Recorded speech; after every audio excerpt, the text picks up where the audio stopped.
रायगडच्या पालकमंत्रीपदावरनं आता जिल्ह्यातल्या 2 मंत्र्यांमध्ये चांगलीच जुंपल्याचं पाहायला मिळतंय। पालकमंत्रीपदाच्या शर्यतीत असणाऱ्या महिला आणि बालकल्याण मंत्री आदिती तटकरे यांनी जिल्ह्यातील पालकमंत्रीपद रिक्त असल्यानं जिल्ह्याचा विकास आराखडा रखडल्याची खंत व्यक्त केली। तर आदिती तटकरे यांच्या या वक्तव्यावर मंत्री भरत गोगावले यांनी त्यांना चांगलंच सुनावलंय। राजकीय समज गैरसमजातून आपल्या जिल्ह्याला आणखीन अद्याप पालकमंत्री पदापासून दूर राहावं लागत आहे।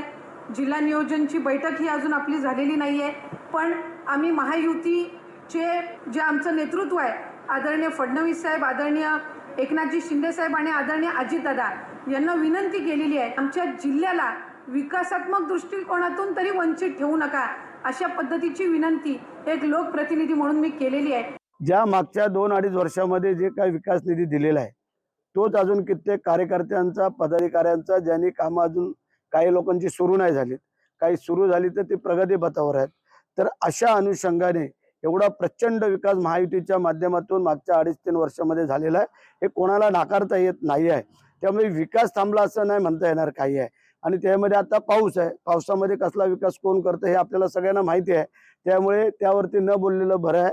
आणि जे काय थांबलेला विकास आहे त्यांना वाटतंय तर त्यांनी स्वतः होऊन थांबावं, मग बाकी विकास कसा काय पुढे करायचा तो आम्ही बघू। लोकशाही मराठी ऐका, पहा, जागरूक रहा।